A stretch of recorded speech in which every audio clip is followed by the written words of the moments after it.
VBI class वो भी है, पर लेकिन एक बार थोड़ा सा रिवाइज होता जाएगा, सॉरी रिवाइज करेंगे, ठीक है, और एक साथ कंपेयर करेंगे, है ना, मेल रिप्रोडक्टिव सिस्टम के साथ, है ना जी। फीमेल रिप्रोडक्टिव सिस्टम को कंपेयर किया जाएगा मेल रिप्रोडक्टिव सिस्टम के साथ।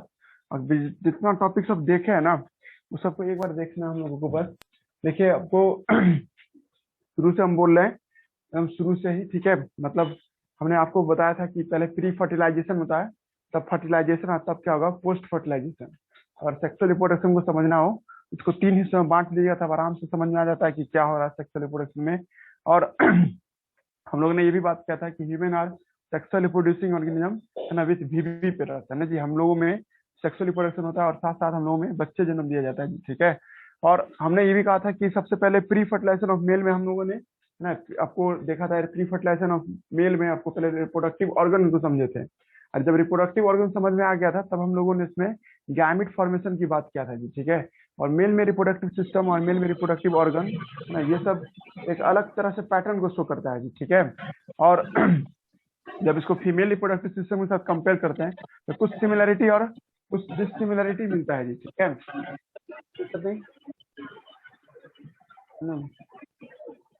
माइक ऑफ करो, माइक ऑफ करो जी अजीनो।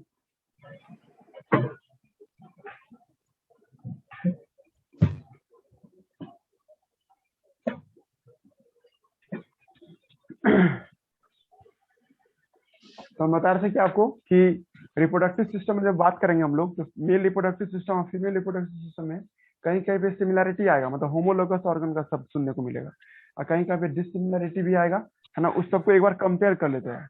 ये कंपेरिजन है ना, सीबीएसई वाले को पूछता है ना, सीबीएसई बोर्ड में पूछ देगा कि मेल रिप्रोडक्टिव सिस्टम में और फीमेल रिप्रोडक्टिव सिस्टम क्या यूनिक बात सब था जी, ठीक है।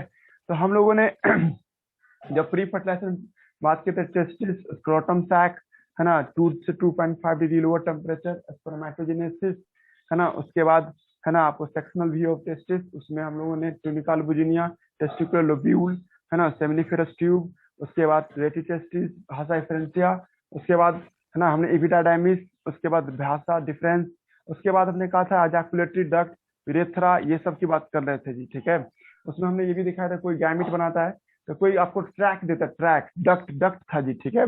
और उसके बाद हमने ये भी कहा था कि हार्मोन बनाने के लिए अलग लेडिक सेल होता है जो हार्मोन बनाता है, ठीक है। उसके बाद हमने ये भी कहा था ग्लैंड, एसेसरी ग्लैंड, जो स्पर्म के साथ जुड़ के स्पर्म की एफिशिएंसी को बढ़ाता है, सेमिनल प्लांट कहते हैं उसको हम लोग, सेमिनल वेसिकल्स और प्रोस्टेट और कॉपर्स ग्लैंड, ठीक है जी। ये तीनों मिला करके जो काम करता है उसको हम लोग क्या कहते हैं।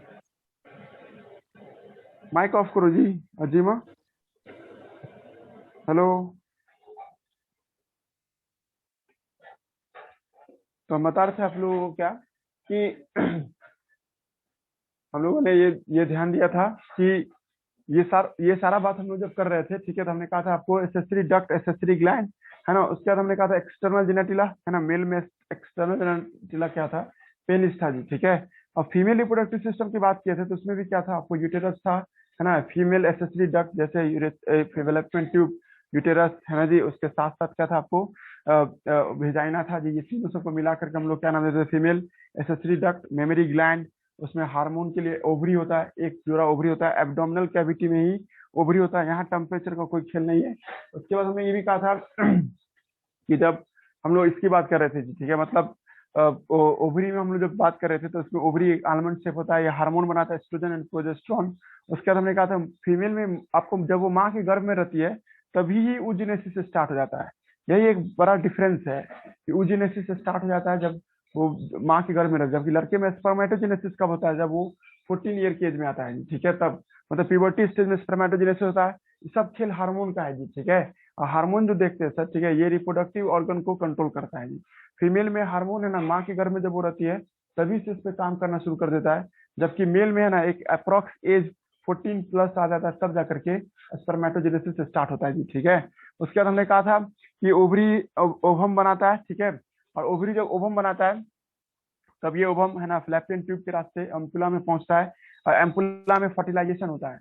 और यहाँ पे बहुत सारा पेज था जी, ठीक है, कल जो हम लोग देख रहे थे ना, तो उस सबको बहुत सारा ये सब पेज याद रखिएगा।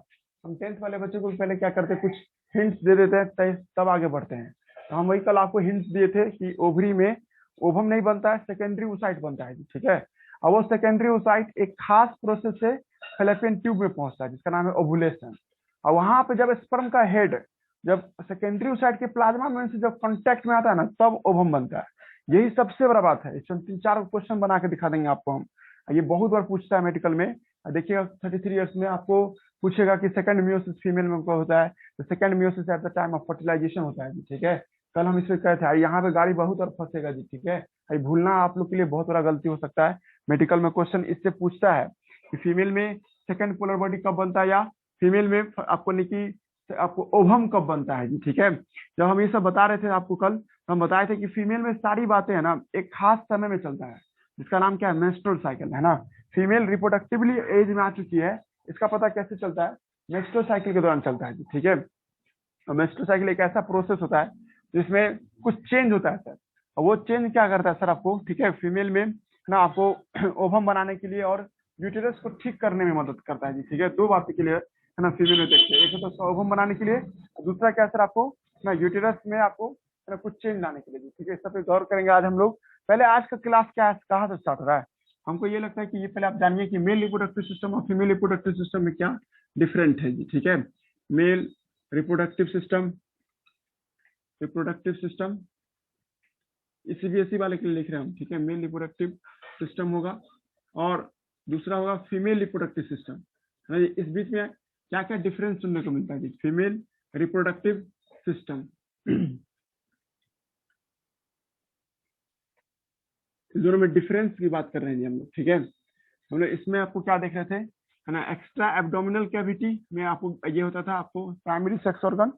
प्राइमरी सेक्स ऑर्गन इसमें क्या है, प्राइमरी सेक्स ऑर्गन, ये इसमें हम लोग क्या देखे थे आपको, टेस्टिस है, ये आउटसाइड है, that outside of abdominal cavity, that outside of abdominal cavity. देखिए एब्डोमिनल कैविटी के सर क्या होता है, ये बाहर होता है जी, ठीक है।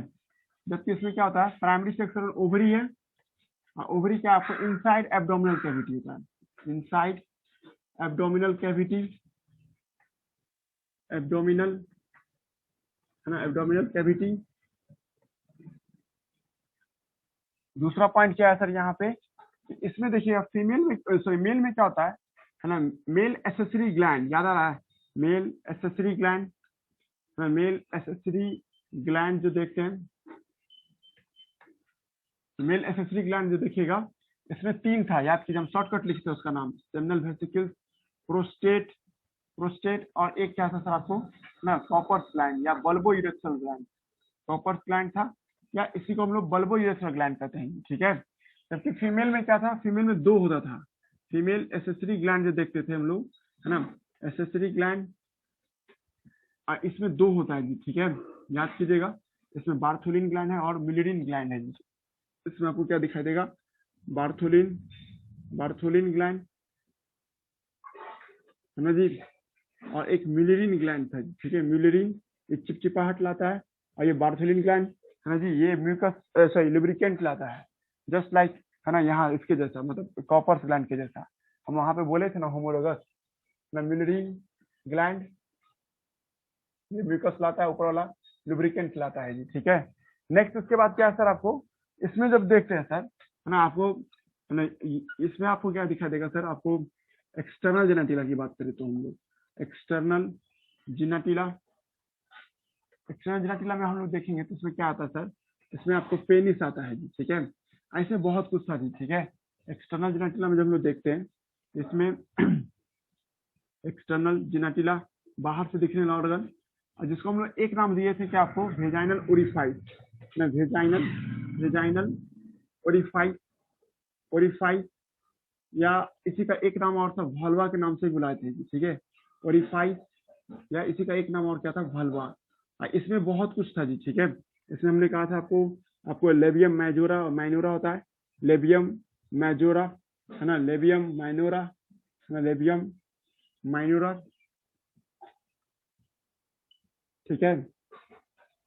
और इसमें क्या था सर आपको, है ना, लेबियम हाइमन लेयर था, हाइमन लेयर, उसके साथ मॉन्स पीविस, ये सब सिंगल सिंगल पीस में है, ये दोनों डबल पीस में होता है, ये पेयर्ड होता है। इसका होता है मॉन्स पीविस, है ना जी। और एक था क्लिटोरिस, क्लिटोरिस ये सब क्या था आपको, है ना, फीमेल एक्सटर्नल जेनेटिला में आता था जी, ठीक है। अब उसके बाद हमने कहा था कि सर इसमें जो देखते सर, है ना, आपको, है ना, स्पर्मेटोजेनेसिस जो होता है सर, स्पर्मेटोजेनेसिस, स्पर्मेटोजेनेसिस कब होता है सर, एट प्यूबर्टी होता है जी, ठीक है। एट प्यूबर्टी, जब लड़का बड़ा हो जाता है, मतलब 14 साल का हो जाता है, तब इसमें आपको स्पर्मेटोजेनेसिस होता है। जबकि फीमेल में oogenesis जो देखते हैं, माँ के गर्भ में ही से स्टार्ट हो जाता है। oogenesis start from, start from from आपको embryonic stage, embryonic stage, but, है जी, बट, है ना जी, oogenesis एम्ब्रायोनिक स्टेज में स्टार्ट है, बट कंप्लीट एट प्यूबर्टी, भले oogenesis से स्टार्ट हो जाता है, कंप्लीट हो जाता है सर आपको, है ना, एट ना प्यूबर्टी स्टेज में जी, ठीक है, प्यूबर्टी स्टेज में, है जी। इसमें हम लोग लिखते हैं मियोसिस डिवीजन, है ना, साइमल्टेनियसली हो जाते हैं मियोसिस ना, आपको फर्स्ट एंड सेकेंड, है ना, अकर्स, है ना, in short interval of time, interval of time, ये कुछ ही समय में हो जाता है। जबकि इधर जो देखते हैं हम लोग, है ना जी, इसमें क्या होता है मियोसिस डिवीजन, मियोसिस डिवीजन क्या होता है ना, आपको मियोसिस फर्स्ट एंड सेकेंड, है ना, आपको, है ना, occurs at different time, different time and आपको स्पेस, अलग अलग जगह पे होता है, अलग अलग समय पे होता है जी। म्यूसिस फर्स्ट और म्यूसिस सेकेंड होना जी, टाइम लगता है इसको, और इसको अलग अलग समय पे आपको ये देखते हैं जी, ठीक है। उसके बाद इसमें हम लोग क्या देखते हैं सर, हम लोग इसमें पीएच याद कीजिए, इसमें पीएच जो था फीमेल का वो कितना था, इसमें आपको, इसमें 7 पॉइंट, है ना, आपको 7.2 के आसपास इसमें पीएच था, 7.2 यानी अल्कलाइन पीएच था। हम बताए थे भी कि अल्कलाइन पीएच होता है, ये आपको अल्कलाइन पीएच लेके आता है। जबकि इसमें क्या देखे थे सर, इसमें, है ना, वेजाइना के पास, वेजाइना शो, है ना, आपको एसिडिक पीएच दैट इज 4, याद कीजिए इसमें 4 होता है पीएच का वैल्यू, और ये वेजाइना के पास 4 होता है due to the lactic acid bacteria, due to lactic acid bacteria, यहाँ पे लैक्टिक एसिड बैक्टीरिया पाया जाता है ना, जो फीमेल के यूटेरस को ठीक करता है। अगर लैक्टिक एसिड बैक्टीरिया नहीं रहेगा, है ना जी, तो हो सकता है उसको कैंसर हो जाए, है ना जी, पेपिलोमा वायरस या हर्पीज वायरस से, ठीक है। तो फीमेल का जो यूटेरस पॉइंट होता है हाईली डेलिकेटेड होता है, अगर उसमें कोई भी वायरल अटैक हुआ तो पूरा उस इलाका को सूजन काउज कर देगा, इन्फ्लामेशन काउज होगा, डॉक्टर बाद में ऑपरेशन करके उसको हटा देगा। बिना यूटेरस के रहा जा सकता है, ठीक है, मतलब वो माँ नहीं बन पाएगी बस, है ना।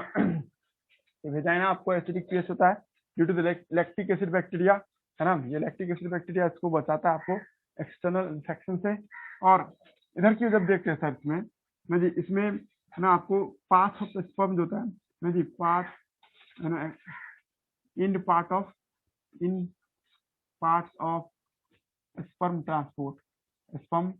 ट्रांसपोर्ट, है ना जी, दैट इज यूरेथ्रा। मेल में यूरेथ्रा को हम लोग आपको एक और नाम से जानते हैं, है ना, इसको हम लोग यूरोजेनिटल डक्ट के नाम से जानते थे, क्योंकि मेल में जो यूरेथ्रा होता था ना, तो यूरिन को भी ले जाता है और साथ साथ गैमिट को भी ले जाता है, जिसको हम लोग यूरोजेनिटल डक्ट के नाम से बुलाते हैं, जेनिटल डक्ट के नाम से भी बुलाते हैं। जबकि इसमें क्या होता है, यूरेथ्रा आपको अलग होता है और वेजाइना का पॉइंट अलग होता है जी, ठीक है। मतलब इसमें, है ना, यूरेथ्रा ओनली एक्सक्रीट यूरिन, यहाँ पे सिर्फ और सिर्फ यूरिन एक्सक्रीट होगा जी। इसमें रिप्रोडक्टिव ट्रैक अलग होता है, हमने फोटोग्राफ उस दिन बताया थे ना जी, फीमेल में जब हम लोग देखते हैं, है ना जी, रिप्रोडक्टिव सिस्टम जो देखते हैं, यूटेरस ये था और ये भेजाइना एक अलग ओपनिंग से आता है, इसको हम लोग क्या नाम देते हैं, ये भेजाइना था, और ये यहाँ पे होता है यूरिनरी ब्लैडर फीमेल में, यूरिनरी ब्लैडर से यूरेथ्रा आता है, ये अलग पाइप से आता है, दोनों का अलग अलग ओपनिंग है। और इसमें यूरेथ्रा जो होता है सर अलग तरीके से आपको ये यूरिन निकलता है, भेजाइना का अलग काम होता है, ठीक है। ये रीजन है आपको रिप्रोडक्टिव ट्रैक, इसको पॉपुलेटरी ऑर्गन के नाम से लाए थे, ठीक है। ये रिप्रोडक्शन में भाग लेता है, पॉपुलेटरी ऑर्गन के नाम से इसको हम लोग देखे थे जी, ठीक है। इतना बात है, तो छूट गया तो याद कीजिएगा अपने से भी, ठीक है, लेकिन इतना बात आप लोगों को याद रखना था जी, ठीक है। स्पर्मेटोजेनेसिस दोनों में डिफरेंट है जी। अब आइए आप लोगों को क्या देख रहे थे, फीमेल रिप्रोडक्टिव सिस्टम देख रहे थे जी।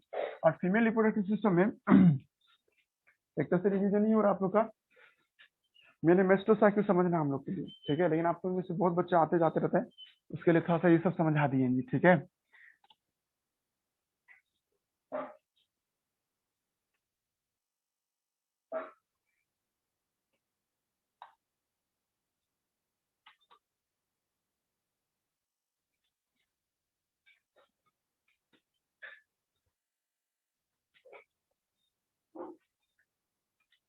बताते हैं इसको हम लोग अब आते हैं फीमेल रिप्रोडक्टिव सिस्टम पढ़ने के लिए जी, ठीक है।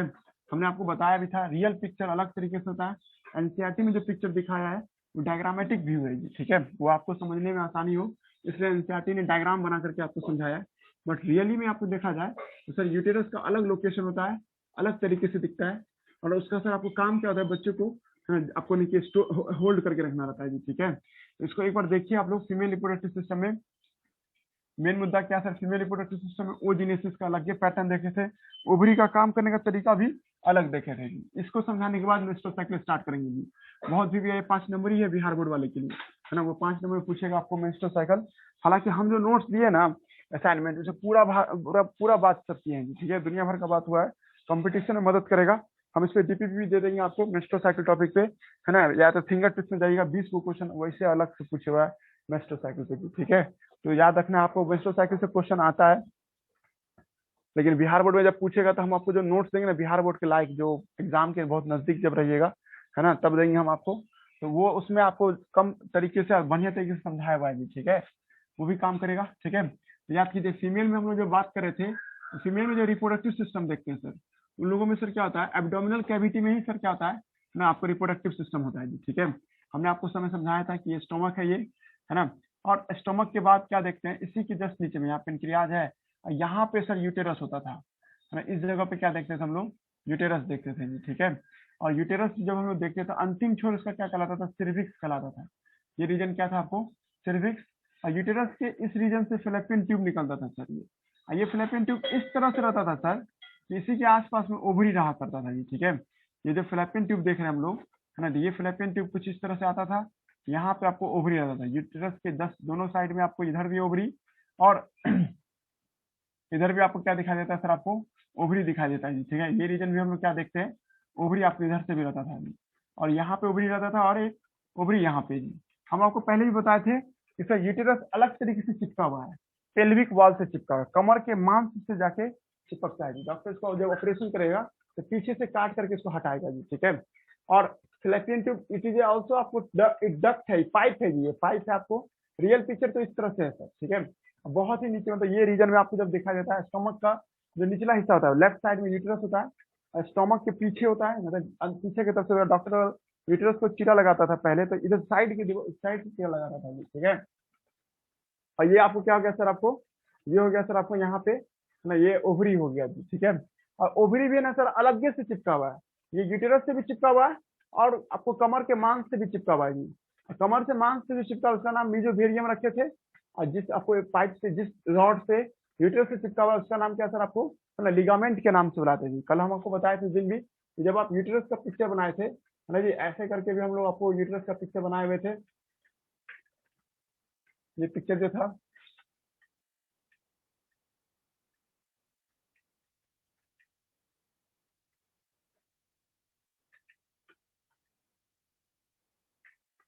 ये ऐसा कुछ यूटेरस का पिक्चर था, आपको हम बताए थे। और इधर से भी यूटेरस में ऐसा था ना। उसके बाद हमने कहा था यहाँ पे आपको ओवरी होता है, और इधर भी ओवरी था जी, ठीक है।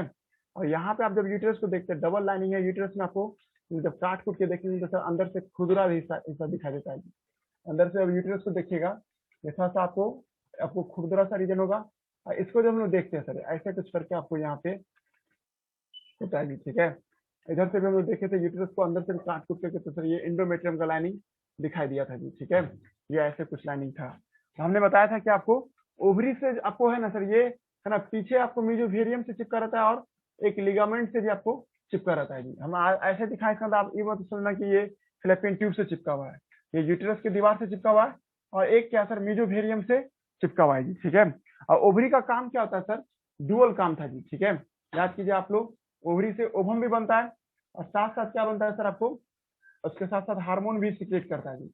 तुम लोगों को सर आप जो ओवम लिख रहे हैं सर, इससे साथ सेकेंडरी ओसाइट, ये सेकेंडरी ओसाइट बनाता है जी, ओवम थोड़ी बनाता है, ये सेकेंडरी ओसाइट बनाता है। ये हम लोग कल डिस्कस किए थे इस पर बहुत, हार्मोन भी फॉर्मेशन करके देता है जी। और हम कल बता रहे थे कि आपको ओवरी से जो ओवम बनता है ना, वो इस तरह से बनता है कि सर जब भी ओवम बनेगा, तो ओवम में तो सेकेंडरी ओसाइट बनेगा, तो हमेशा फिलिपियन ट्यूब में ही गिरेगा जी। और फिलिपियन ट्यूब में भी 3 रीजन था। यहाँ शुरुआत के फिलिपियन ट्यूब को इनफंडिबुलम कहते थे, आगे बढ़ने पे एम्पुला मिलता था, और सबसे आगे जाते थे स्टिमस मिलता था जी। ठीक है, इधर से भी वही चीज मिलेगा, और फाइनली यूटेरस आता था। यूटेरस वो जगह होता है जहाँ पे बच्चा माँ के दीवार से चिपकता है जी। ठीक है, और एम्पुला वो जगह होता है जहाँ पे स्पर्म आकर के फर्टिलाइजेशन करता है। यहाँ से भेजाइना है, ये भेजाइना बाहर की तरफ से होता है जी। ठीक है, और यहाँ से यूरिन आपको मेल का पेनिस यहाँ तक पहुंचता है, और यहीं पे स्पर्म डालता है जी। कभी भी ऐसा नहीं हो सकता है कि स्पर्म सीधे यूटेरस में चला जाए, है ना। मेल का पेनिस यहाँ तक आएगा जी। ठीक है, और इसमें अगर चोट लगता है, सिर्विक्स में चोट लगता है फीमेल को, वो मर भी सकती है, या कैंसर उसको हो सकता है जी। समझना रजन कर लेता है। तो सर कभी भी स्पर्म जो आएगा इसी रीजन में आता है। ठीक है, और यहाँ से जो आगे भागेगा सर, स्पर्म अपने से चल के जाएगा, और वो फिलिपियन ट्यूब में घुसेगा सर, और यहाँ पे आके फर्टिलाइजेशन करता है एम्पुला रीजन में। ये बात भूलिएगा भी नहीं, ampulla region is the site where fertilisation occur. अगर हम इसको एम्पुला बोल रहे हैं, तो एम्पुला ही वो जगह होता है जहाँ आपको नहीं कि स्पर्म वो मिलकर जायगोट बनता है। Site of fertilization, site of fertilization, ये फर्टिलाइजेशन का साइट होता है जी। ठीक है, ये भी बात आप लोग याद रखिएगा, ये सब बातें हम लोग कर चुके हैं जी। ठीक है, और जब फर्टिलाइजेशन होता है तो बच्चा माँ की दीवार से यहीं पे चिपकता है, और यहीं पे उसको न्यूट्रिशन से मिलता है। जब जन्म देने की बारी आती है तो यहीं पे सिर्विक्स बोन होता है, कमर का जो हड्डी देखते हैं इसी रीजन में होता है सर। ऐसे सिर्विक्स बोन को फैला देता है सर, सिर्विक्स, है ना जी। यहाँ पे था ना एक प्यूबिक बोन, इसको सॉरी प्यूबिक बोन कहते हैं, नॉट सिर्विक्स, है ना। ये प्यूबिक बोन था, और प्यूबिक बोन को अलग करता है सर सिर्विक्स, है ना जी। और एक केनाल को बड़ा कर देता है, इसका नाम है बर्थ केनाल। एकदम पतला सा जो पाइप देख रहे हैं, इसका नाम क्या हो जाएगा सर आपको, बर्थ केनाल। और बर्थ केनाल के रास्ते से बच्चे का बाहर आता है जी। ठीक है, समझ में आ रहा है जी, नॉर्मली ऐसे ही होता है जी। ठीक है, और ये सब बात जब कर रहे थे तब आए थे हम लोग ओवरी, ओवरी पे जी। आ रहा है सीधे सीधे ट्रैक, अब धीरे धीरे मेस्ट्रुअल साइकिल में बढ़ रहे हैं जी हम लोग, है ना जी। अब हम लोग क्या देखेंगे, ओवरी टॉपिक देखेंगे जी। ठीक है, और ओवरी टॉपिक में क्या सब आता है सर, उसकी बात करेंगे जी। ठीक है, तो ओवरी में हम लोग क्या देखते हैं सर। ठीक है, ओवरी टॉपिक जो पढ़ेंगे हम लोग, तो इसमें हम लोग ना जी बात किए थे आपको कि सर फीमेल में जो ओवरी होता है सर, इसमें 2 रीजन होता है, एक कॉर्टेक्स रीजन होता है ना। एक क्या होता है सर आपको, ना जी आपको मिडिला रीजन था। हम लोग आपको बता रहे थे क्या, कॉर्टेक्स रीजन में सर क्या होता है ना, ऊजिनेसिस होता है सर। इस रीजन में क्या देखते थे हम लोग, ऊजिनेसिस होता है। और ओवरी में जो मिडिला रीजन था, यहाँ पे क्या होता है, ब्लड सप्लाई होता है जी। इस जगह पे क्या देखते हैं हम लोग, ब्लड सप्लाई के तौर पे इसको हम लोग देखते हैं जी। ठीक है, ये भी याद आ रहा था। ठीक है, उसके बाद हमने कहा था कि फीमेल में ऊजिनेसिस थोड़ा सा अलग होता है सर, और ऊजिनेसिस पे भी हम लोग कल चर्चा किए थे जी। ठीक है, एक मिनट।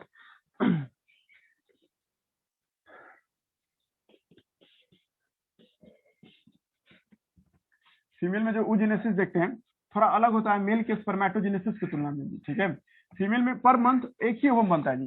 देखिए ये 10th वाले बच्चों को हम पहले बताते हैं जी। ठीक है, मतलब उसको कोई डाउट नहीं रहेगी। ठीक है, बाद में इसको तुम लोग मन का सवाल जो होगा कि सर क्यों नहीं दूसरा तरफ से भी आता है, इस सबका जवाब देंगे जी। ठीक है, सीधे हम वो पॉइंट सब लिख रहे हैं जो पॉइंट बेसिक क्लास में होता है जी। ठीक है, तो हम बता रहे थे ऊजिनेसिस होता है कॉर्टेक्स रीजन में। ऊजिनेसिस फीमेल में कब स्टार्ट हो जाता है ना, ऊजिनेसिस आपको फीमेल में आपको स्टार्ट हो जाता है ना, आपको एट, है ना, एम्ब्रायनिक स्टेज में भी। ठीक है, जब बच्ची माँ के गर्भ में 6 महीना के आसपास रहती है, 6 महीना मतलब 25 सप्ताह, है ना जी। एम्ब्रायनिक स्टेज है ना, एम्ब्रायनिक स्टेज में ही आपको स्टार्ट हो जाता है जी। ठीक है, ये सबसे बड़ा बात है ना। आप लोग के मन में यही सवाल उठ रहा है सर क्यों, उसका जवाब है मेरे पास, अभी नहीं देंगे, बाद में आपको दिया जाएगा कि ऊजिनेसिस माँ के गर्भ में ही क्यों स्टार्ट हो जाता है।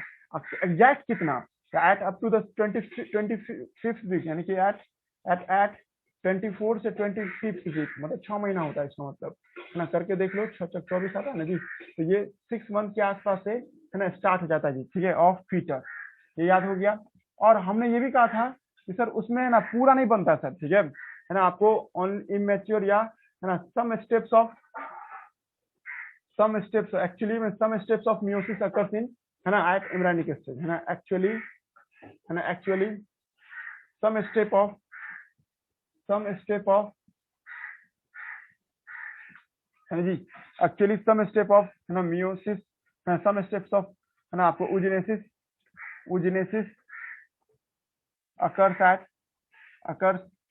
एट एम्ब्रायनिक स्टेज, है ना, एम्ब्रायोनिक स्टेज, कल यही सब बता रहे थे ना जी।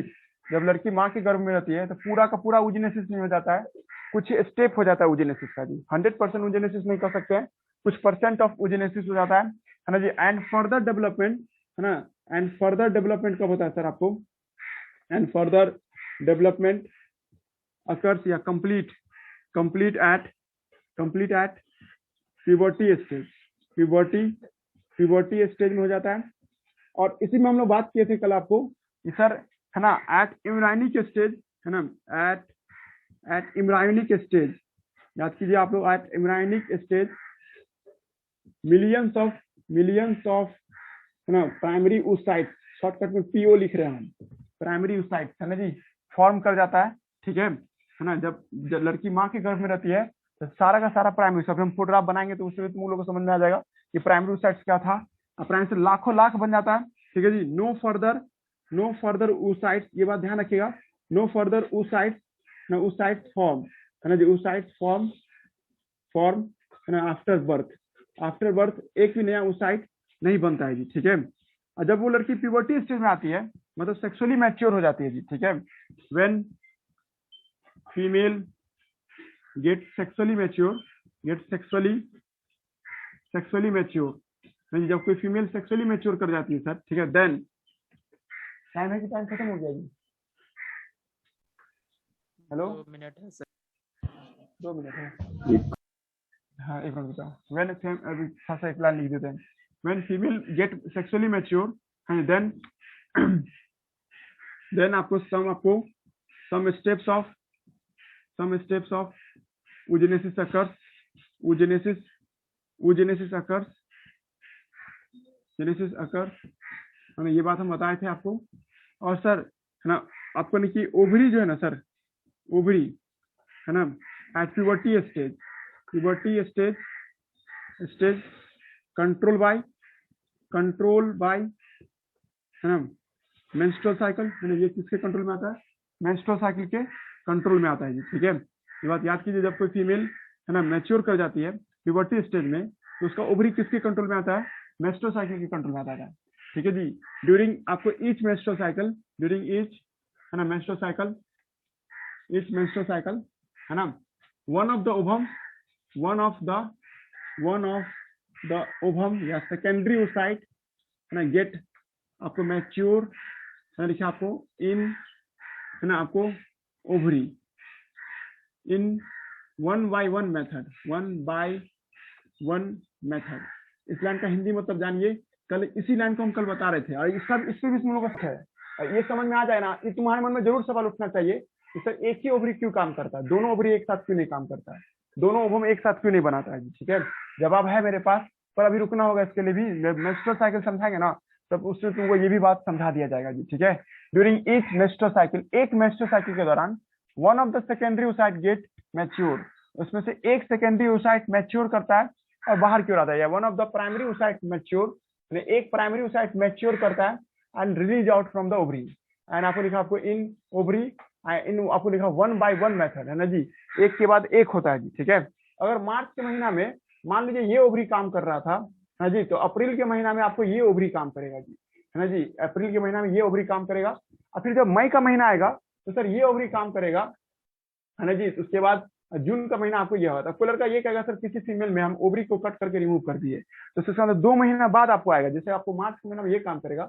तो सर आपको अप्रैल वैकेंट रह जाएगा, कुछ नहीं होगा अप्रैल के दौरान, ना ही मेंस्ट्रुअल साइकिल होगा ना ही ओवरी चेंज होगा जी। ठीक है, और जब आपको मई का महीना आएगा तब ये फिर से एक्टिवेट होगा जी। सोचो, मतलब 2 महीना का गैप हो जाता है, ऐसा नहीं होगा कि सर अब ये हट गया तो अब यही पूरा कंटिन्यू मेंस्ट्रुअल साइकिल को बनाए रखेगा जी। ठीक है, अभी हम लिख भी रहे हैं कि आपको एट प्यूबर्टी स्टेज है ना जी, ओवरी जो है ना आपको कंट्रोल बाय मेंस्ट्रुअल साइकिल, और मेंस्ट्रुअल साइकिल क्रिएट भी किसके द्वारा होता है, हार्मोन के द्वारा होता है जी। ठीक है, जो ओवरी के द्वारा निकला हुआ हार्मोन होता है ना जी। आज हम लोग पढ़ेंगे मेंस्ट्रुअल साइकिल पे जी। ठीक है, पर एक आगे का बात कर रहे हैं हम आपसे उससे कि सर ओवरी जो है ना 1 by 1 एक्टिवेट होता है, अगर मार्च के महीना में ये एक्टिवेट है तो अप्रैल के महीना में ये एक्टिवेट होगा, और फिर उसके बाद मई के महीना में ये होगा। एक ओवरी को हटा दिया गया किसी वजह से सर है ना जी, तो अभी अगर ये मार्च में एक्टिवेट हुआ तो अब 1 महीना का गैप हो जाएगा, फिर मई के महीना में फिर एक्टिवेट हो जाएगा जी। समझा ना जी? क्या हुआ सेम टाइम मतलब नहीं ऐसा कभी नहीं होता है, कभी नहीं होता है ऐसा। ट्विंस का केस में जब बात करोगे ना तो एक ही ओवरी 2 ओवम बनाने लगता है ना जी, ये केस आता है जी। ठीक है, मतलब कभी कभी ये देखते जो जुड़वा बच्चा जन्म लेता है उसका कारण ये होता है कि एक ही ओवरी से दो ओवम निकल रहा है। कभी भी एक वन बाई यानी दोनों इधर से दोनों एक साथ नहीं निकाल सकता है। पहले पर हम क्या होता है, कोई भी दोनों ओवरी एक साथ फंक्शनल नहीं होता है, वन बाय वन फंक्शनल होता है। इसके पीछे का लॉजिक है, पर अभी रुकिए सुनते जाइए। ओवरी वन बाय वन है ना जी। अगर आप इसको ट्विंस वाला केस से जोड़ रहे हैं या आप जुड़वा बच्चा के लिए जब कहीं का दो ओवम निकलता होगा तो एक ही ओवरी निकालता होगा जी। ठीक है, समझा ना आप। उसके बाद हम ये लिख रहे थे कि ओवरी जो है ना आपको वन बाय वन मेथड से एक्टिवेट होता है या अल्टरनेट मेथड से एक्टिवेट होता है जी। ठीक है, और ओवरी सर हार्मोन क्रिएट करता है ना। इस हार्मोन के बैलेंस की वजह से सर क्या होता है, मेस्ट्रो साइकिल होता है जी। ठीक है, ओवरी प्रोड्यूस हार्मोन विच आपको लिखा विच आपको balance which control menstrual cycle. ये मेंस्ट्रुअल साइकिल को कंट्रोल करता है जी। आगे आप हम लोग टॉपिक पे जी, इतना बात पहले भी हम लोग बात किए हुए हैं, खाली एक बात फंसिएगा नहीं, ये लाइन पे जी। ठीक है, इस लाइन पे हमने बात किया था कि आपको ओवरी एक बार में एक ही ओवम निकालेगा और वन बाय वन निकालेगा जी। ठीक है, दोनों ओवरी कभी भी एक साथ काम नहीं करता है जी। ठीक है, लास्ट क्लास में हम लोग एक और चीज देखे थे, ऊजिनेसिस है ना जी। उसमें हम 3-4 क्वेश्चन लिखना चाहते हैं। पहले ऊजिनेसिस एक बार याद करा देते हैं आपको हम लोग। तो ऊजिनेसिस जब हम लोग कल पढ़ रहे थे ना, तो हमने बताया था ऊजिनेसिस से कुछ स्टेप है ना माँ के गर्भ में जाता है, और कुछ स्टेप क्या होता है सर आपको प्यूबर्टी में होता है जी। ठीक है, ओवरी का भी सेक्शनल व्यू देखे थे, उसमें भी आपको बताए थे ग्राफेन फॉलिक्यूल, टर्सरी फॉलिक्यूल, याद आ रहा ना। उसके बाद सेकेंडरी फॉलिक्यूल, कल का क्लास भी बहुत इंपॉर्टेंट था, लंबा खींचे थे। उसमें हम लोगों ने एक बात ये भी जाना कि ऊजिनेसिस जी। ठीक है, देखिए ऊजिनेसिस जो झटके में बताते हैं ना, ऊजिनेसिस में हम लोग शुरू किए थे 2n होता है जी यहाँ पे है ना जी। इसका नाम क्या था आपको, ऊगोनियम। बस इसके बाद हम मेस्टोसाइकिल स्टार्ट, बस अपना कॉन्फिडेंट लेने के लिए सब बता रहे हैं है ना। उसके बाद आपको ऊगोनियम था, ये माइटोसिस डिवीजन क्या था है ना जी। माइटोसिस डिवीजन जो था इसमें 2n से 2n बना था जी। इधर भी क्या 2n से 2n बना था। इसका नाम ऊगोनियम ए रखे थे जी हम लोग नाम, ऊगोनियम ए है ना जी। तुम लोग के दिमाग में आएगा ऊगोनियम ए क्यों बनता है, वही ब्लड पाइप तक पहुंचने के लिए। रियल पिक्चर तो ये है ना। ये है आपको क्या ओवरी, यहाँ पे ब्लड का पाइप है जी। ठीक है, यहाँ पे क्या होता है आपको सेल डिवीजन हो रहा है, करते करते यहाँ तक पहुंचेगा ब्लड के पाइप तक है ना जी, ताकि ब्लड सेल से न्यूट्रिशन ले सके। ओगोनियम से फिर क्या होगा, फिर एक बार और ओगोनियम बी बनता है ना। ओगोनियम बी जब ओगोनियम माइटोसिस डिवीजन करता है तो इसको हम लोग क्या नाम देते हैं, फेज ऑफ है ना मल्टीप्लीकेशन के नाम से लाते हैं। इसका नाम क्या था आपको, phase of multiplication, phase of multiplication के नाम से हम लोग बुलाते हैं। ठीक है, ये याद रखना आप लोगों को। ठीक है, यहाँ तो कोई दिक्कत नहीं। आवाज आ रहा है जी। रियलमी C11 कौन है जी, हेलो।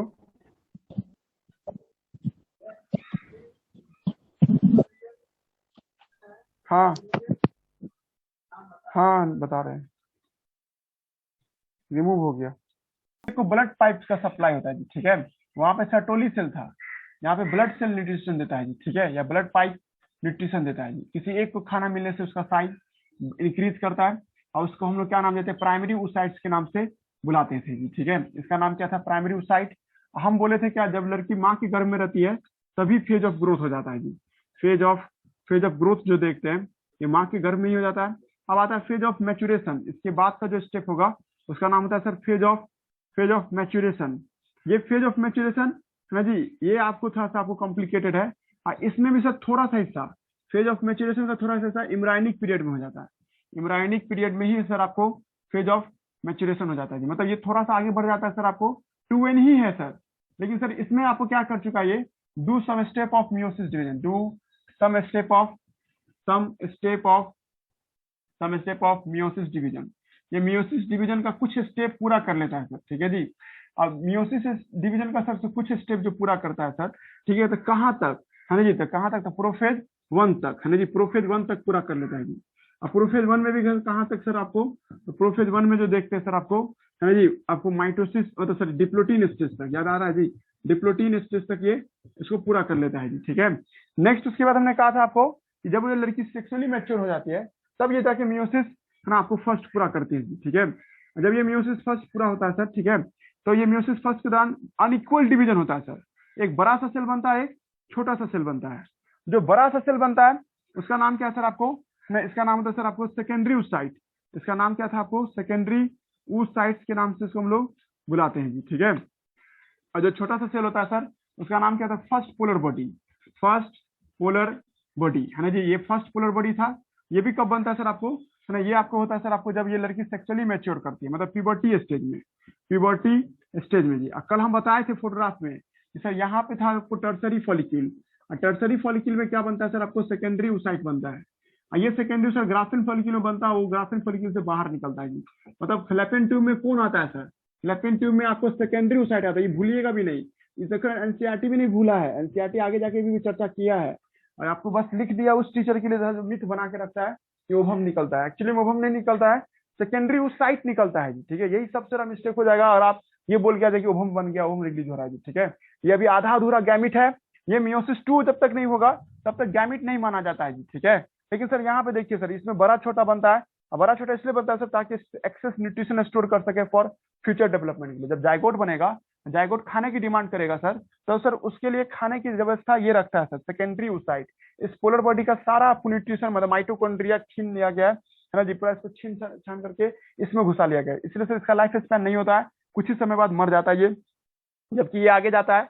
अगर स्पर्म टकराएगा ना सर इससे, हमने कहा था कल कि स्पर्म जब टकराता है सर इसके प्लाज्मा मेम्ब्रेन से, देन आपको क्या बनाता है सर, ये आपको ओवम बनाता है जी। मतलब सेकंड मियोसिस तभी होगा, मियोसिस 2 तभी होता है सर सेकेंडरी oocyte का, जब स्पर्म का हेड इससे टकराता है सर, तब जाकर के ओवम बनता है, और उसके बाद सेकंड पोलर बॉडी बनता है। यहाँ पे जो एंड देखते हैं ये सेकंड पोलर बॉडी है, जिसका कोई रोल नहीं है सर।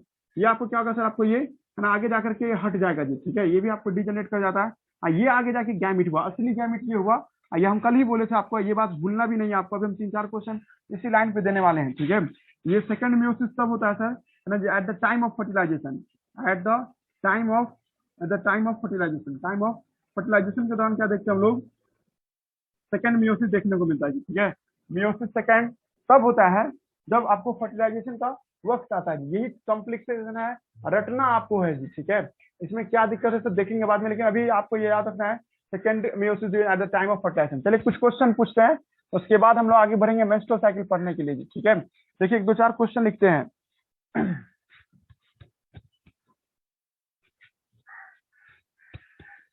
ये सब बहुत इजी होगा। देखिए आपको पहला क्वेश्चन है, eight which stage second meiosis division occurs in female, है जी। और कौन सी अवस्था में सर सेकंड मियोसिस होता है, एम्ब्रायोनिक स्टेज में होता है, पहला ऑप्शन है एम्ब्रायोनिक स्टेज, दूसरा है प्यूबर्टी स्टेज, प्यूबर्टी है ना, beginning of puberty, early puberty stage, early puberty stage है ना। तीसरा ऑप्शन है सर आपको at the time of fertilization, at the time of fertilization, और एक होगा सर आपको क्या इसके बाद, है ना, चौथा होगा आपको, है ना, आफ्टर फर्टिलाइजेशन, आफ्टर फर्टिलाइजेशन। इसका क्या आंसर होगा बताइए तो, आफ्टर फर्टिलाइजेशन, है जी। हेलो, हाँ 3 होगा सही है, हाँ 3 होगा सही है। सेकंड, अब देखिए सेकंड क्वेश्चन है ना, एट विच site second polar body form, second polar body form, कौन सी जगह पे सेकंड पोलर बॉडी बनता है जी। ठीक है, सेकंड बॉडी फॉर्म है जी। पहला ऑप्शन है in graafian follicle, in graafian follicle, दूसरा ऑप्शन है ना, दूसरा ऑप्शन है आपको एम्पुला, इन एम्पुला, तीसरा ऑप्शन है इन यूटेरस, चौथा ऑप्शन है in the cortex region of ovary, in the cortex region of ovary. बताइए इसका क्या आंसर होगा, सेकंड पोलर बॉडी कहाँ बनता है? ठीक है, एम्पुला में सही है, सही है, ये सही है। विच ऑप्शन इज करेक्ट, तीसरा क्वेश्चन है विच ऑप्शन इज करेक्ट, कौन सा ऑप्शन सही है जी। ठीक है, पहला ऑप्शन दे रहे हैं हम आपको, है जी, पहला ऑप्शन दे रहे हैं डिफरेंट टाइम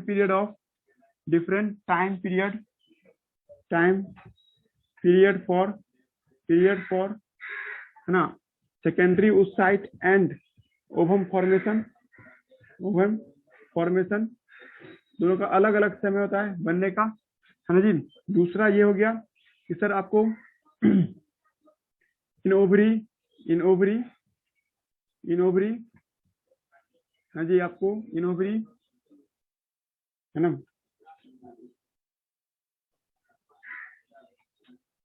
हाँ जी। दूसरा ऑप्शन दे रहे हैं हम आपको, सेकंड आपको लिखा, आपको second meiosis division of first polar body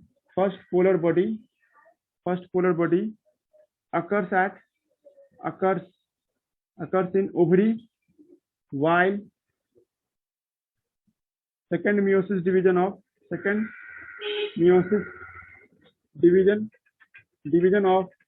secondary oocyte occurs in ampulla, है ना। तीसरा है कि सर आपको, है ना, सेकंड पोलर बॉडी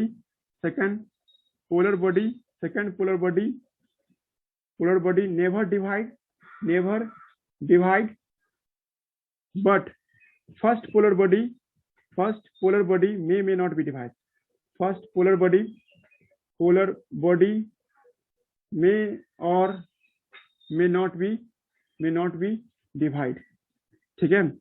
चौथा ऑप्शन है ऑल करेक्ट। ऑल होगा sir, fourth option all. Fourth होगा जी, सही है ना। ये दोनों अलग अलग समय में बनता था। सेकेंडरी साइड कहाँ, माँ के ये मतलब सॉरी ओवरी में ही बन जाता है लड़की में। जबकि ओवम क्या बनता है सर, आपको फर्टिलाइजेशन के वक्त बनता है। और जब मतलब को लड़की के साथ यार 35 साल की उम्र में हो रहा है, तो सर 35 साल के बाद बनना, 35वें साल में बनता है ओवम। से सोचिए, तो सेकेंडरी साइड मतलब मिनिमम 14 साल लगता है इसको बनने में। ठीक है, फर्स्ट मेस्टोसाइकिल हुआ तो ओवम बना। लेकिन सर वो लड़की हर साल आपको हर मंथ में ओवम रिलीज कर रही है, लेकिन एक्चुअली ओवम नहीं रिलीज करती है, वो सेकेंडरी ओसाइट रिलीज करती है। ओवम तभी बनेगा जब फर्टिलाइजेशन होगा। तो इसका मतलब ये दोनों में कुछ ना कुछ डिफरेंट तो है टाइमिंग का, है ना जी। सेकेंड मियोसिस डिवीजन, है ना, of first polar body occurs in ovary ही होगा, क्योंकि हम बोले थे अगर इसको मियोसिस करना भी होगा तो उसके अंदर ही कर लेगा ना, क्योंकि उसमें एम्पुला में आने नहीं देता है जी। ठीक है, फर्स्ट प्राइमरी ओसाइट से नहीं बनाए थे सेकेंडरी ओसाइट, वहीं पे करना रहेगा। जबकि सेकंड मियोसिस डिवीजन है आपको जो एसओ का, वो हमेशा कहाँ होगा, एम्पुला में ही होगा, क्योंकि फर्टिलाइजेशन यहीं पे होता है।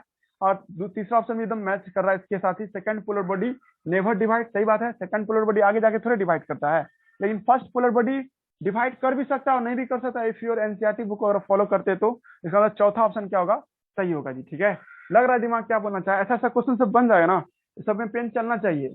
2018 या 19 में यही क्वेश्चन पूछा था कि सेकंड पोलर बॉडी। ठीक है, दूसरा ऑप्शन नहीं लग रहा सही। देखो second meiosis division first polar body का क्या होता है ना, आपको ओवरी के अंदर ही हो जाता है ना। हम आपको कल पढ़ाए थे ना कि ये ओवरी है ना, और यहाँ पे याद कीजिए सेकेंडरी फॉलिक्यूल था ना, उसके बाद क्या आता था, टर्सरी फॉलिक्यूल आता था, और यहाँ पे प्राइमरी ओसाइट था, और यहाँ पे सर क्या हो जाता था, सेकेंडरी ओसाइट होता था ना। और सेकेंडरी ओसाइट बना ना, यहीं पे ना फर्स्ट पोलर बॉडी बनता था। जब फर्स्ट पोलर बनता था, अगर इसको डिवाइड करना रहेगा तो ओवरी के अंदर ही ना डिवाइड करेगा फर्स्ट पोलर बॉडी, जबकि सेकेंडरी ओसाइट को बाहर फेंक दिया जाता था। सेकेंडरी ओसाइट जो बाहर फेंक दिया जाता था वो कहाँ चला जाता था, एम्पुला में, और एम्पुला में जाके उसका सेकंड मियोसिस होता था। सारा बात में अगर इसको मियोसिस करना होगा ना फर्स्ट पोलर बॉडी को, तो उसको ओवरी के अंदर ही करना है, क्योंकि उसका लाइफ स्पैन 5-6 घंटा का होता है। ठीक है, उससे ज्यादा देर नहीं रहता ये। जबकि इसको अगर सेकेंडरी ओसाइट को अगर मियोसिस करना है, सेकंड मियोसिस, तो तभी कर सकता है जब वो कहाँ पहुंचेगा, एम्पुला रीजन में, क्योंकि एम्पुला रीजन में ना सेकेंडरी ओसाइट आपको ओवम में बदलता था। तो वही लिखिए, second meiosis division in first polar body. First polar body कौन है, ये है ना, ये ओवरी के ही अंदर करेगा। सही बात है ना, वो बाहर निकलता ही नहीं तो कहां से करेगा वो। और दूसरा कि while second meiosis division in secondary oocyte occurs in ampulla, ये बात भी सही है। और तीसरा ऑप्शन क्या हुआ, तीसरा ऑप्शन जो देख रहे हैं ये second polar body never divide, तो बात सही है। सेकंड पोलर बॉडी कभी डिवाइड नहीं करता, तो लास्ट हो गया ना आपको, मियोसिस का लास्ट हुआ।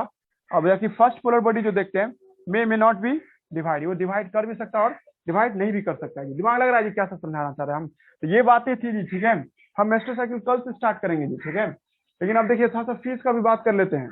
हम आपको बोले भी थे, है ना जी, टाइम सबके पास, कभी टाइम आउट हो गया है सर, है ना। तो हम फीस का बात कर लेते। देखिए यार, आप लोग को कुछ बच्चे बाद से जुड़े थे तो उसको पता नहीं था कि पॉलिसी मेरे यहाँ क्या था जी। ठीक है, और कुछ बच्चे सुबह वाला बैच में आए हुए थे जी। ठीक है, देखिए हम पिछले साल है ना आपको कोविड की वजह से, ठीक है, आपको जब मार्च सॉरी कितना सितंबर से शुरू किए थे हम। ठीक है, और जब सितंबर से जब शुरू किए थे तो हम लोगों ने, है ना, शाम वाला बैच सबसे पहले 11 शुरू हुआ था जी। फिर उसके बाद कुछ ही दिन बाद आपको सुबह वाला बैच भी आपको जोड़े थे, कुछ बच्चे 11th के लिए सुबह वाला बैच में भी आते थे जी, ठीक है। तो हम फुल्ली आपको नहीं कि ऐसा कुछ नहीं सुना कि सर जी का कोई पॉलिटिक्स है ना जी। एक जमाना ऐसा भी था कि हम 900 रुपये फीस लिए थे आपको 11th वाले से, है ना जी। और आपको 17 की बात बता रहे हैं, ठीक है, बहुत फेमस हो गए थे हम, है ना, बहुत फेमस। तो उस टाइम हम लोग 700 रुपये फीस था मेरा, उस नॉर्मली 12th वाले बच्चे से 900 लेते थे 11th से। लेकिन अच्छा नहीं है, पैसा कमाना रहेगा तो हम और भी भीड़ लगा के कमा सकते हैं। अब बहुत टैलेंट है मेरे में, है ना, कूट कूट के भरा हुआ है ना जी। कहीं भी जाएंगे हम अच्छे से, अगर मिल जाए सब टीचर सबसे बुलाना, भैया हाथ उठ पकड़ लेके आप अपना बच्चा भेजिए, हम उसको कामयाब बनाएंगे। तो ऐसा अगर करेंगे तो बहुत कमा सकते हैं जी, ठीक है। तो ऐसा सोच नहीं है मेरा, ठीक है। आप लोग कामयाब हो जाइए, यही सोच है ना। जो भी हो, जो भी फील्ड में होइए, लेकिन पढ़ाई लिखाई नहीं छोड़िएगा। जिस दिन पढ़ाई लिखाई छोड़ दिया, देखिए गुलाम हो जाएगा, किसी ना किसी के अंडर में काम करना पड़ेगा। और जब तक पढ़ते रहिएगा तब तक टॉप पे जाते रहिएगा जी, ठीक है। सबसे ज्यादा पावर तब आता है जब आप आईएएस बन जाते हैं तब, है ना। एमबीबीएस बनाने के बाद आप लोग आईएएस का तैयारी कीजिए, ठीक है। वो ज्यादा आपको पावर देगा, ज्यादा आपको सर्विस करने का मौका देगा, आपको समाज की सेवा करना है। तो जितना ज्यादा आपके पास पावर आता है उतना अच्छे से आप सर्व कर सकते हैं, सर्विस कर सकते हैं, है ना जी। एमबीबीएस में भी आपको जब कर लेते तो सर्जन होता है, एक सिविल सर्जन होता है। तो सिविल सर्जन क्या होता है, वो हॉस्पिटल मैनेज करता है, वो डॉक्टर भी है। और प्लस पूरा एरिया में कैसा कहाँ दवा मेडिसिन कौन डॉक्टर कहाँ लगाना चाहिए, किसी हॉस्पिटल में कौन किस डॉक्टर से कितना काम लेना है, ये सब सिविल सर्जन करता है। अभी देखोगे अभी कोरोना के टाइम में सिविल सर्जन को ढूंढता रहता है सब, सिविल सर्जन पूरा कोविड गाइडलाइन को फॉलो करवा रहा है कि नहीं करवा रहा है। सिविल सर्जन का परीक्षा तभी होता है, जैसे आप इंजीनियरिंग सर्विस होता है ना, कोई लड़का इंजीनियरिंग कर लेता है फिर उसका इंजीनियरिंग सर्विस होता है। तो तुम सुनते होगे कि एक जूनियर इंजीनियर होता है, एक आपको सीनियर इंजीनियर होता है। सीनियर इंजीनियर कभी भी हाथ उठने लगाता है, वो सिर्फ काम को देखने जाता है। उसी तरह से आपको, है ना, एक एमबीबीएस डॉक्टर होता है, एक सिविल सर्जन डॉक्टर होता है। सिविल सर्जन डॉक्टर मतलब क्या, वो ऑपरेशन सब कुछ करेगा प्लस गाइड भी करेगा जी, ठीक है। एक तरह से समझो जो बॉस है वो, ठीक है जी, सबसे सुप्रीम बॉस। अगर उसको मन है तो डीन बन जाएगा। डीन मतलब समझो कॉलेज का जो प्रिंसिपल होता है ना जी, मेडिकल कॉलेज के प्रिंसिपल को डीन बोलते हैं जी, ठीक है। तो ये सब भी कीजिए, सोच बहुत आगे रखिए, ठीक है। एमबीबीएस एक छोटी सी सीढ़ी होगी आपकी लाइफ में, बहुत बच्चे के लिए यही बहुत बड़ा लगता है। पर सर तैयारी करते रहेगा तो सब कुछ छोटा छोटा सीढ़ी लगने लगेगा जी। पॉइंट क्या है कि पिछले साल जो हम लोग जो है ना ये हम आपको जब सितंबर में जो शुरू किए थे, सुबह वाला बैच अलग पॉलिसी से शुरू हुआ था। हालांकि सुबह वाला बैच में भी हम बहुत कम फीस लिए थे जी, ठीक है। हम 700 लेते थे उससे पहले जी, ठीक है। और 600 700 ऐसे लेते थे, लेकिन कोविड सबके लिए क्राइसिस लेके आया है, ठीक है। और हम लोग के लिए क्राइसिस ही था एक तरह से, है ना। सब कोई क्राइसिस ही फेस किए हो जी, ठीक है। डायरेक्टली इनडायरेक्टली, है ना। बस खाली जियो का जो मालिक है वो अंबानी और अडानी, यही सबको नहीं क्राइसिस हुआ, यही भारत में अमीर हो गया, हाँ जी, दुगुना। अभी देखोगे पूरा एशिया का टॉप पे अंबानी और दूसरा पे क्या अडानी, है ना जी। बाकी दुनिया में बाकी सबको गरीबी है मेरा, भारत में यही इसी दो आदमी को सर टॉपर हुआ है, बाकी सब गरीब है जी, ठीक है। सबका, इवन अंबानी खुद अपने स्टाफ का पैसा काटा है जी, ठीक है। 40% सैलरी कट किया है ना जी। अब वो बोला चैरिटी के लिए, अब वो चैरिटी थोड़े देगा, वो अपने पैसे रखता है जी, समझा रहा है। लेकिन ये सब बातें हैं जो हम बता रहे थे आपको। इसलिए कोविड के टाइम में सबके साथ दिक्कत हुआ है, ठीक है। नहीं भी हुआ तो सर इनडायरेक्टली कुछ ना कुछ तो फेस किए ही होंगे, है ना। खाने पीने की एक तो समस्या अलग था, है ना। लेकिन सरकार भी कुछ मदद किया हम लोग को, किसी खाने पीने की समस्या नहीं होने दिया। हाँ, लेकिन उसके बाद भी जरूरत बहुत सारा रहता है, ठीक है। पर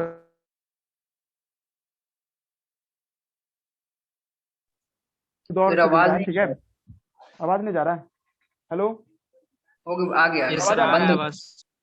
बंद हो आ गया था गया, बीच में। ठीक ठीक ठीक है। तो कोविड का दौर गुजरा है, ठीक है। इस साल भी आपको कोविड का आपका आया है ऐसा दौर, है ना जी। और इस बार भी आपको कुछ क्राइसिस कुछ लोगों ने फेस किया है जी, ठीक है। तो देखिए, तो हम फीस थोड़ा थोड़ा सा बढ़ाएंगे जरूर, क्योंकि हम पिछले साल पॉलिसी बोले थे, और आपको जो शुरू से मेरे साथ जुड़े थे हम बोले थे सितंबर टू मई तक का फीस 250 रहेगा शाम वाले बैच में, और 400 रहेगा आपको सुबह वाला बैच में जी, ठीक है। और जीरोक्स का पैसा अलग से था जी, ठीक है। हालांकि शाम वाला बैच से जीरोक्स का पैसा भी नहीं लेते थे हम, सुबह वाला बैच से जीरोक्स का पैसा सब लिए थे जी, ठीक है। तो अब जो है ना थोड़ा सा चेंज होगा जी पॉलिसी, ठीक है। अब जो शाम में आते हैं या सुबह में आते हैं, सारे बच्चों को 500 रुपीज पर मंथ देना है जी। हमने अभी भी नहीं बढ़ाया है, हमको 700 करना था जी, और अभी भी हम आपको 500 रुपीज रख रहे हैं, ठीक है। और ये 500 रुपीज पर मंथ है जी, ठीक है। मतलब आप जून का जो फीस दीजिएगा, है ना जी, ये आपको 500 रुपीज पर मंथ देना है जी, ठीक है। एक मिनट। और आपको जीरोक्स जो हम देते हैं कुछ भी, ऐसा हालांकि जीरोक्स तो आप बहुत कम मिल रहा है, डिजिटली हम आपको भेज देते हैं। लेकिन जो ऑफलाइन आते हैं और हम उसको 1-2 पेज जीरोक्स देते हैं, जब महीना का एंड लगेगा तो आप अपनी ईमानदारी से जो जीरोक्स का जितना पैसा बनता है ना, वो पैसा आप दे दीजिएगा जी, ठीक है। मान लेगा महीना में हम 10 पेज आपको जीरोक्स दिए तो 10 रुपये बनता है, वो आपके लिए भले मायने नहीं रखता, लेकिन मेरे लिए मायने रखता है। तो वो भी पैसा आप लोगों को देना होगा जी, ठीक है। समझ में आ रहा है क्या बोलना चाहिए, जो भी जीरोक्स का फीस होता है जी, ठीक है।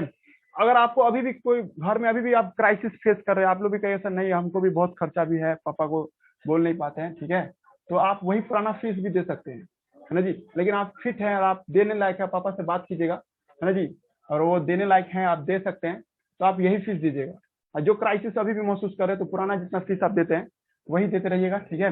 आपको इस साल वैसे ही पढ़ा देंगे, लेकिन जिसको दिक्कत नहीं है ना जी, वो कोशिश कीजिए यही देने का। और क्योंकि हमको भी था बहुत दिक्कत होता है जी, ठीक है।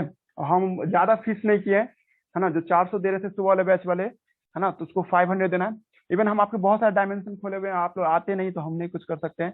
हम 11th भी पढ़ा रहे हैं पैरेलली, शाम वाला बैच में भी 11th चल रहा है, रात को 10 बजे भी ऑनलाइन चल रहा है, ठीक है। सुबह दिन में भी 10 बजे चल रहा है, ऑफलाइन ऑनलाइन दोनों है वो। हर बैच में भी आपको इच्छा आ सकते हैं 11th का भी, ठीक है। और नहीं तो हम अब देख भी रहे हैं कि 11th भी पढ़ा रहे हैं और 12th भी पढ़ा रहे हैं, तो सबको मिला करके ये फीस है जी, ठीक है। और आप 12th पढ़िए तभी आपको इतना ही फीस देना होगा, 11th 12th मिला के पढ़ रहे हैं तभी आपको इतना ही फीस देना है जी, ठीक है। जीरोक्स का फीस अलग से देना है ना। ये फीस आप चलेगा आपको, है ना जी, नवंबर तक। जैसा स्पीड हम लोग पकड़े हुए हैं, अगर इस स्पीड को मेंटेन करें ना तो अक्टूबर तक हम फेयरवेल दे देंगे आपको हम, ठीक है। क्योंकि आप देखिए ना, अगर हर मंथ में अगर 2 ही चैप्टर हम खत्म करते हैं तो मेरा नवंबर से दिसंबर आते आते सिलेबस खत्म हो जाएगा। जबकि इसमें चैप्टर में है ना 2 ही चैप्टर लंबा जाएगा, ये चैप्टर जा रहा लंबा जाएगा अभी, और इसका चैप्टर 4 जो है ना 4 दिन से 5 दिन में खत्म हो जाएगा। फिर उसका चैप्टर 5 और चैप्टर 6 ये लंबा खींचेगा, 1.5 महीना का चैप्टर है वो, ठीक है। और उसके बाद जो भी चैप्टर का नाम लो 7 दिन से ज्यादा नहीं है, ठीक है। एक हेल्थ एंड डिजीज है जिसमें समझाना शुरू करेंगे तो वो हो सकता है 20 दिन का चला जाए, लेकिन बाकी जितना भी चैप्टर देख लो 4 से 7 दिन के अंदर में खत्म होगा, और डेली और सवा घंटा हम पढ़ाते हैं। तो समझ रहे, 12th की बात कर रहे हैं, 12th अक्टूबर आते आते खत्म हो जाए, नहीं तो अक्टूबर तक फीस दो ना, अक्टूबर नवंबर का फीस नहीं मांगेंगे, ठीक है। तो अक्टूबर तक ही आपको पूरा सिलेबस 12th तक खत्म हो जाएगा, ठीक है। नवंबर में भी बुलाएंगे ही, दिसंबर के एग्जाम तक बुलाएंगे आप लोगों को, है ना।